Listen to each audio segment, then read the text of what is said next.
facial recognition project. I'm going to give a flowchart of our overall project. First of all, we will start with the human body. We'll place 3 electrodes on human arm, 2 in most bulky region of muscles and 1 in bony region for reference. After then, the signal from the electrode will pass through instrumentation amplifier. As we know that the signal from electrodes are very less in amplitudes. Their amplitude ranges from 20 microvolts to about 20 millivolts. After that, after amplification, the signal will be passed through an analog filter in order to remove all the unwanted noise from that signals. After that, in order to send the signals into the computer for signal processing, we will convert the signals from analog to digital form. After the signal is passed through computer, we will apply suitable digital filter to the software. Then the signal after that, through the MATLAB software, we will apply a feature extraction classification system through various processes such as KNN or some other. We are using EMG surface electrodes to get electrical signals which are produced during contraction and extraction of the muscles. The amplitude of these signals lies in a range of 50 microvolts to 20 millivolts.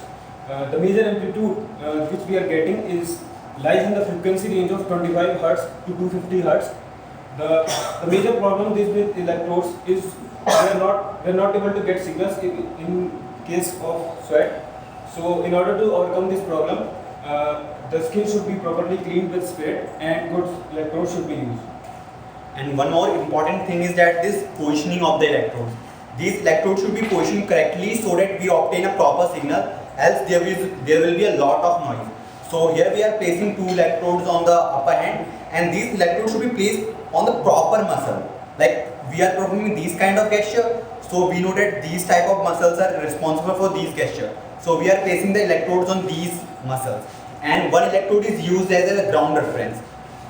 In our project, we are able to get 5 type of gesture, and we are able to perform like this close face, this thumbs up, and this one finger gesture, and we are also able to obtain a trigger like chutki and a tap. I am going to tell you about our circuit. In our circuit, we are using two IC. The one is ED620, which is an instrumentation amplifier. The gain is depend on RG, which is connected between pin number 1 and pin number 8, and other one is LM34, which is and by this we are using this as an filter. Okay, now I'll explain the working of the whole circuit. In the circuit, the first is ED620. The inputs from 2 of the electrodes which are placed on the muscles, near the muscles, goes to the inputs of ED620. Before that, we are using 2 decoupling capacitors on both the inputs to basically to filter out the noise produced by the circuit, and also to filter out the DC current that is produced sometimes with the reaction between the skin and the electrodes. The third electrode is connected to a bony region, is connected to the main ground.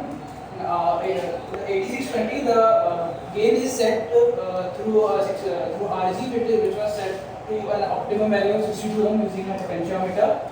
From 86, the reference of 8620 is also connected to ground.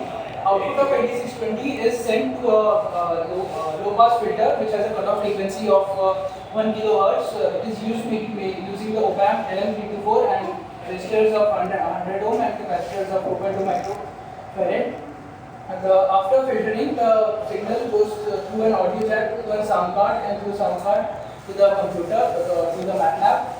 Sound card basically also functions as an analog to digital converter, because computer can only understand digital language.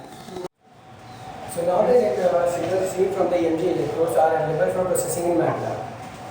In MATLAB, first we design a Butterworth filter to remove the lower frequency noises in the range 0 to 50 Hz, which would have been difficult to remove by the hardware.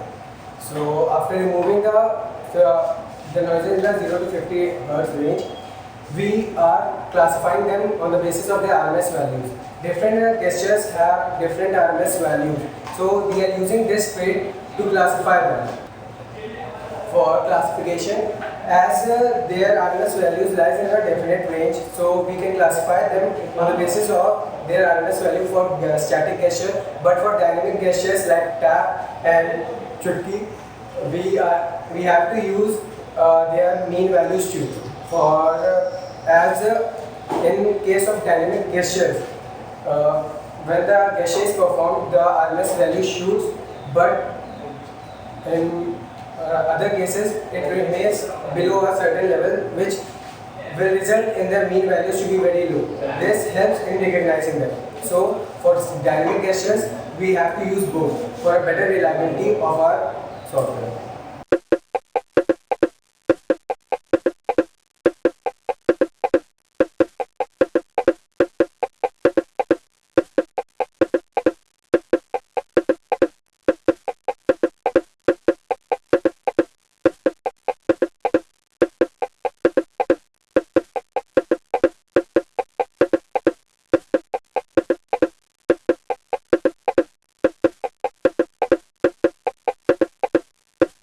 This is our hand gesture recognition team. Myself Rajesh Mishra. Myself Adi Maheshwari. Myself Ashutosh Rawat. Myself, Prince Saroj. Myself first Jitoda.